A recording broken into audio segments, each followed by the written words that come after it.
Hey everybody, welcome to Rotter 2 Brief. This is Steve. You know what? I am going to do a quick water change on Thursday. I know that a lot of you guys and girls are at work. I took the day off because it's my birthday today. So thank you all for those who gave the birthday wishes. I am going to do a quick water change. And wow, there's already 6 people. Hey everybody, how you doing? I'm just going to do this water change. I am moving from Red Sea Coral Pro Salt back to instant ocean because I've been doing a lot of reading where when people on forums have switched to Red Sea Coral Pro Salt, they had a massive green hair algae explosion. Thanks everybody. Thank you for the birthday wishes. Thanks for hanging out. I just wanted to hang out with you guys. That'd be a cool birthday thing for me. Just kind of chilling out with the kids. We're gonna get some Italian beef later and get some donuts, and I'm gonna put a candle in a donut, and that's gonna be my night. We got Leia. Hey puppy dog. She's hanging out. So yeah, I'm going back to Instant Ocean. Of all the reef tanks I've had, I just used regular Instant Ocean. And I tried reef crystals, and it was a little more money, and I didn't see any benefit. I always had really awesome luck with Instant Ocean, and I switched to Coral, Red Sea Coral Pro Salt, like what, 6, 7 months ago? I don't know. And so I thought, oh, it's Red Sea, it's great products. Well, guess what? It seems like Red Sea has got a lot of bad things happening in people's tanks. I'm not bashing them. I'm just saying I've done a lot of research and reading as I always do. And when I tried the no pox, red slime everywhere, even by half dosing. I'm not using it anymore. I'm going to use sugar for carbon dosing if needed. But I'm also going to not use Red Sea products. It just doesn't go good in my tank. A lot of people on forums, a lot of people are saying that same tank, 5 years, 10 years, they switched to the Red Sea because they, just like me, they thought it was going to be great, and then bam, mass, not just some green hair algae, but mass explosion. I'm going to be taking this rock out here. That's the last of the green hair algae. Let me show you what it looks like.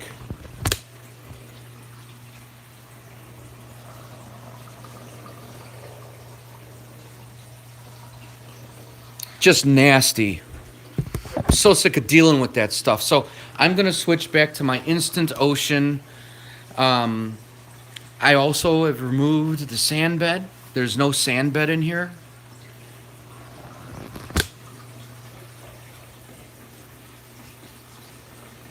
There's a little bit of sand. I'm going to siphon it up. I've removed it all with the net. And I'll tell you what, the coral is thriving. These guys have colors on them I've not seen before. Look how yellow this dude is. I mean, he's always been yellow.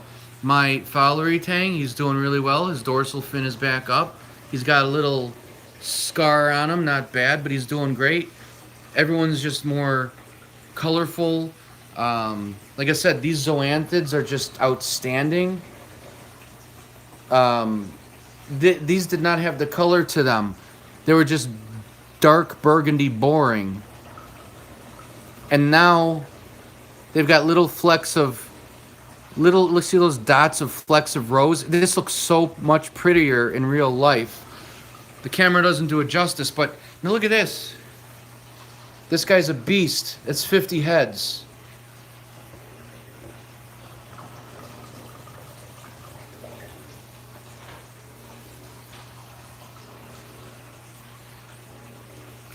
So if I go back to a sand bed, okay, here's one thing I've been doing a lot of reading on, and I was watching New York Stilo, who I think is the best, and he's not doing videos anymore, but it's such an outstanding reef keeper, and he had a 4-inch sand bed and a deep sand bed. If you don't disturb it and you clean it just a little bit, it is actually enough to break down everything in your sand. A 2-inch sand bed or less, which I had 2 inches, all that's going to do is capture the food that's not eaten and the detritus, which is fish waste, and it's going to break down and go back into your water, and eventually the sand bed's going to die. So you should replace your sand bed unless you've got a deep sand bed. because being a deep sand bed, you're going to have so much life in that sand bed that it's going to break down all that stuff deep down, because there's going to be very little oxygen to no oxygen in the bottom of that deep sand bed. The deeper the sand bed, the better. Like if you could do like a 5 or 6 inch sand bed, that would be great. But then I'd be looking at like this. That's pretty high, but that would be great. And then I'd have much less swimming room for the guys. See, 4 inches. 4 inches would be great, but I priced it out. 4 inches of sand for this 125 gallon tank would run me about, I can't remember. I was going between 4 to 6 inches, and it was like $700. That's not cheap. I had 80 pounds of sand in here, and it's gone. So I would do 160, which would probably give me 3.5 inches of sand bed. I would need another, I don't know, 40 pounds, I don't know, to make it 240. That brings me up to like $450 in sand. I'm not going to spend that right now. So I will do the deep sand bed eventually because I want to try it out. I really do. I have to, because that's what this channel is about, is experimenting, showing you guys what I've done, what works for me, what doesn't work for me. Red Sea products do not work for me, and a lot of other people too. But I do want to try a deep sand bed. I'm anxious to do that. If I ever get a really large tank, like a 265 or whatever, who knows if that's going to happen or whatever, I will just do a deep sand bed because it's a much larger water volume to take care of, and I want to see how well the deep sand bed will handle that in breaking things down. Because let's face it, you're not going to be doing like a 10% water change, like 30 gallons a week. It's just too much. So got to have a deep sand bed with that, I believe. And I want to try a deep sand bed. But for now, I'm going to do no sand bed. The fish, they've always been colorful, but now I'm seeing just such vibrancy with them. The corals, much more vibrant colors I've not seen. I'll keep the refugium. I'll put some more copepods in there. I'll seed the tank. I might put one more large live rock in there. Maybe not a Pucani, but something that's very porous. This is kind of empty. I kind of like that, but I might want to put a large rock right here just to add to the biological filtration. Kelly said, why no sand? Well, I had a massive green hair algae outbreak, and I'm attributing it to the Red Sea Coral Pro Salt. Look at my other videos. I've got a playlist on it. This tank was moss. It was overridden. It looked like a moss swamp. Nothing worked. Fluconazole, Fosgard, nothing worked. I finally took the rock out and I scrubbed it a piece at a time, so not to kill all the biological bacteria in my tank. My sand, with the bioload from these guys, because they go to the bathroom a lot, and I was only feeding them once every 2 days. I also turned the lights off. I also only had the lights on once every 6 hours, 5 hours. Turned them off for 3 days straight. That's not going to be enough, and I knew it. Nothing would kill this green hair algae, so I had to take the rock out and scrub it. What I determined was, with all the waste and the uneaten food and everything, the sand, when I took it out, was so filthy. It was mud water. I knew the sand was not doing its job. Either the sand bed was dead or there was not enough sand. I had a 2-inch sand bed, 2.5 inches at points. I need a deep sand bed. I had a deep sand bed. I mean, I want a deep sand bed. I needed a deep sand bed of 4 to 6 inches. That's enough to kill the oxygen in the sand, where the stuff can truly break down by all the life in the sand, breaking it down to nitrogen gas, which releases it through the water safely, and everything's cool again. My sand bed wasn't deep enough to break down all the nasty stuff in the tank, so basically the sand bed was just acting as a nice, cool-looking piece of the ocean, but it wasn't doing anything because it wasn't deep enough. So no sand bed for me. It's going to be so much easier to clean now. I'm just going to put the siphon in the corners of the tank to siphon out the fish waste. Plus, there's a lot more flow from these power heads because there's no sand to stop the flow. There's a lot more flow. The fish waste is suspended in the water, and it easily goes up and out the tank. To be honest, I'm not bored of looking at just glass.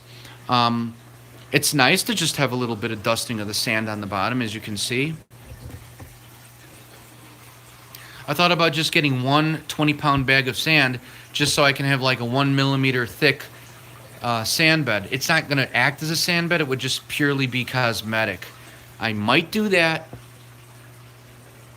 if I can't stand the look of all glass. But I am going to just get rid of the rest of the sand right now, possibly. Look at this. The thin striped hermit crab, he's got himself a new shell.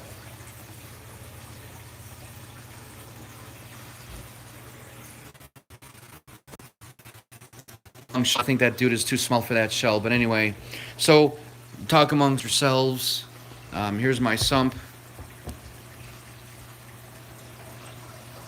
Oh, the egg crate's gone. Good question. Egg crate is gone. I broke some of the egg crate to separate my refugium from my pump. I gotta clean that pump a little bit. It's just a Rubbermaid container connected to my other sump, which just has my protein skimmer rated for a 200-gallon tank and my rotor tube. In the rotor tube, I've got Fosguard, and that's all I'm running. Usually I have those filter pads in the rotor tube, and that's a really good thing to have it suspended above the water because the waste that gets caught by those pads never touches the water. So one reason I can't stand sump socks is because, yeah, your waste is getting caught by the sump sock. However, the sump sock is being caught in the water. It's in the water. Have you ever seen the nasty stuff in the sump sock? Of course you have, and that's just hanging out. Hey, thanks, Rise and Flight. Thank you so much.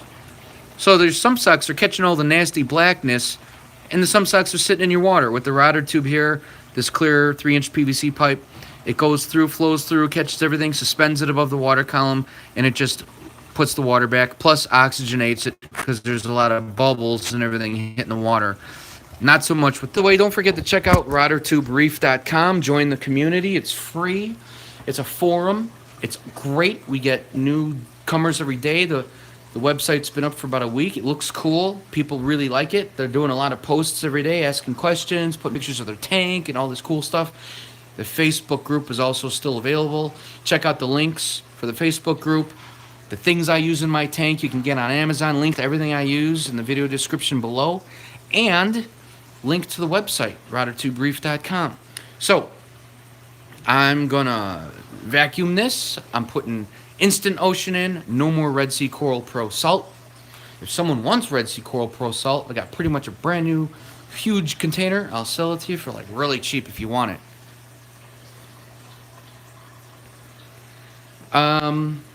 Good question. I took the egg crate out because people were saying I might get fish waste caught in it. I wasn't really seeing it as that. I just thought there'd be a lot more flow without it. And it's true because the power heads, the MP40 up here, it's just blasting down, and once it goes on the glass, it's just going to keep blowing through the glass and all around the tank. The sand and the egg crate is going to act as a restriction, so there'll be less flow all around the tank. The LED for the refugium, you mean? It was like $35. I got it on Amazon, and there's a link to that in the video description. Everything I use is got its own link in all my video descriptions, or most of the video descriptions for the last 6 months or so. So if you have any questions, check out the video description, and you can see what I use, and you can buy it if you want. I'd put links for your convenience. Yeah, the tank looks great. It's just so vibrant and vivid, and it's clear. I just have to get some of the last algae off the back.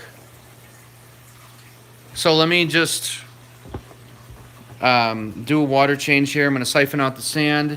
Again, what I might do, I might just get a 20-pound bag of black sand just to put on the bottom. It'd be like maybe a millimeter, maybe just like this, just to give it a look. So it won't be acting as a sand bed, but it'll just be a look. Other than that, the plan was these green star polyps are so bright, I want to have them grow onto the glass and fill the whole glass. I might do that.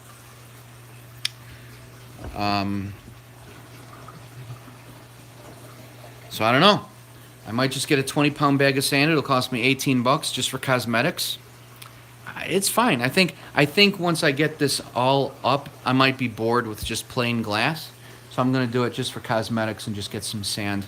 But eventually, like I said, I'd like to go deep sand bed of 4 inches. So let me just shut all the pumps down and I'll just start siphoning out. We'll see if the sand actually gets picked up. That would be great because I really don't want to net the rest of it out, even though it's very little, because it's hard to get behind certain rocks.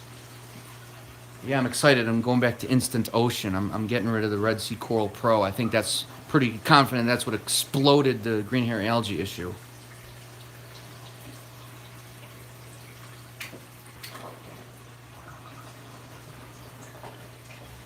Turn off the pumps.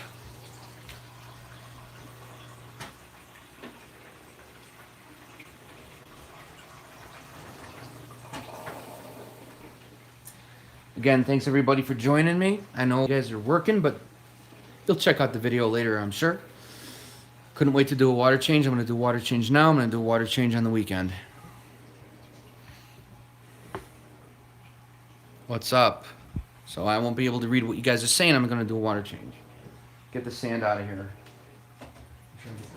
Huh? Need a towel? I have one.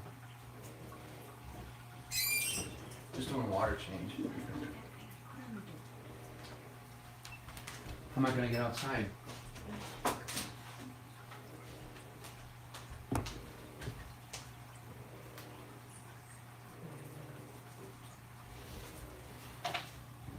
Daddy, Shh.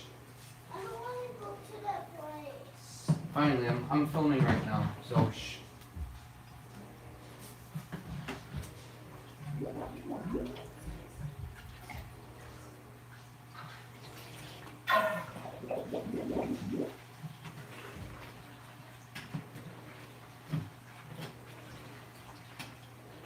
Doesn't look like all the sand wants to come up. There's a little too much. That's fine. I'll have to just net it out. I'm picking up some waste. Valerie Tang doesn't like me vacuuming his house. You can see him nipping at me. So it looks like I will have to net this out. Sand looks really nice and white after being filtered. Alright, dude, I get it. You're gonna eat. But the vacuum is not pulling up the sand. Fine, whatever. I just have to put it in the front and net it out later.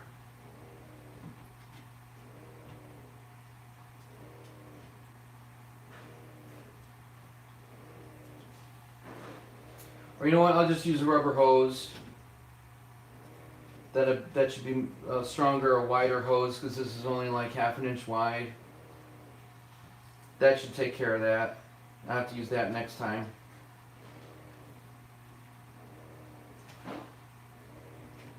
I think.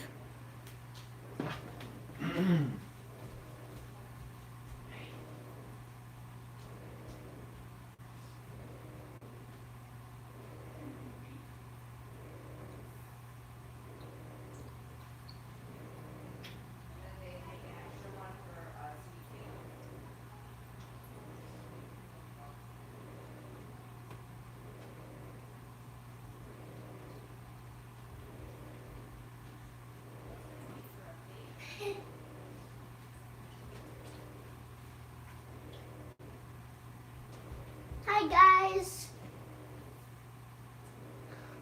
So here's the glass that's bottom down here. The sand bed is kind of moving right now, and we got some the shells for decoration. Here's a beautiful fish right there. Oh, there's the guy. Still glitching. Luke!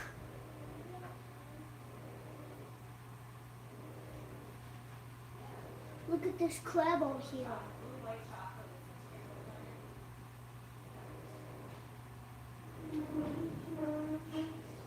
And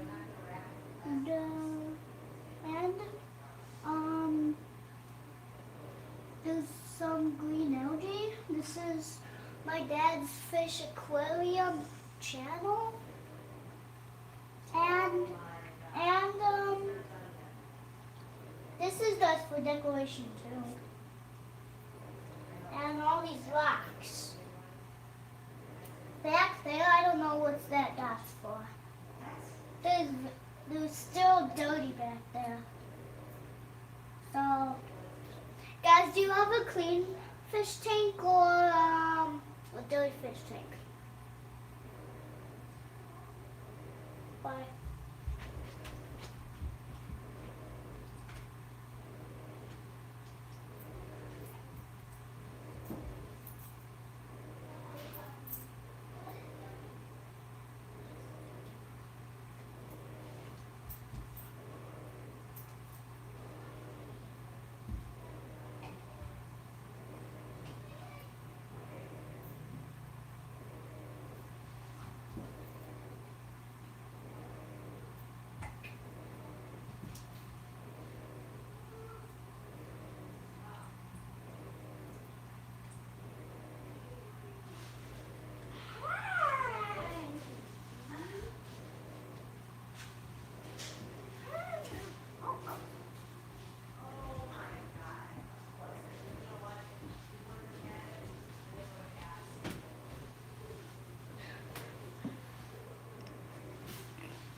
Dad?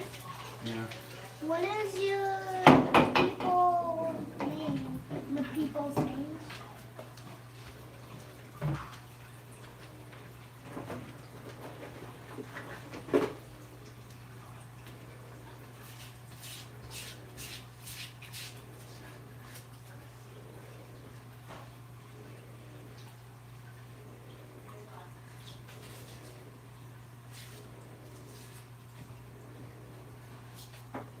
Bye guys. I just need them in the channel for a little bit. Peace out.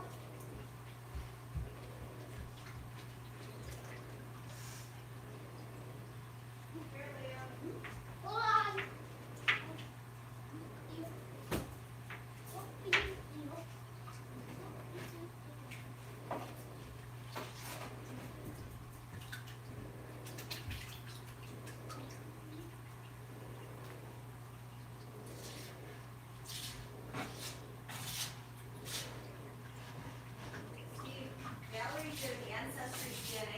Okay, I'm filming. Give me a few minutes, okay?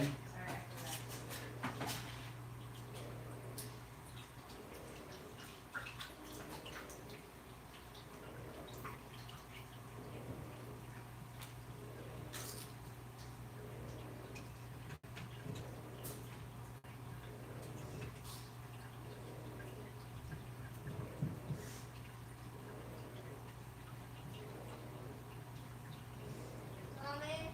Yeah. Can I goldfish, please?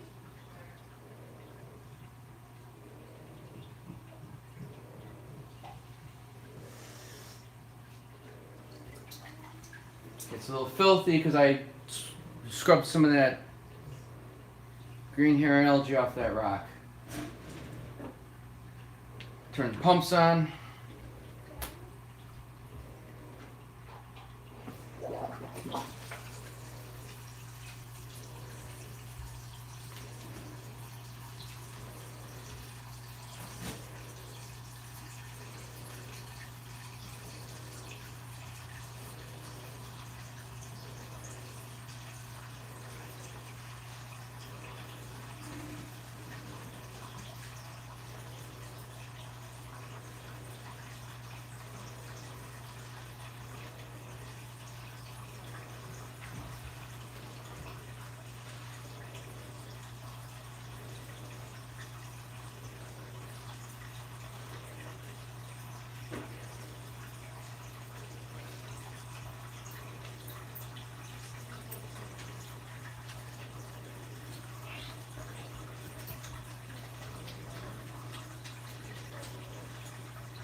All right, guys, sorry for not being around, but that's about it. Water's a little cloudy, just slightly, because I scrubbed off some of that rock with some of the last green hair algae. This will clear in about an hour, and that's it. So thanks for watching. Subscribe if you haven't already. Check out router2reef.com. Check out our Facebook group, video description below, and also, of course, check out all the things I use in my tank in the links below in the video description. Thanks for watching. We'll see you guys later. Bye, guys. Bye. Bye, I love you. Shut up, you creeper.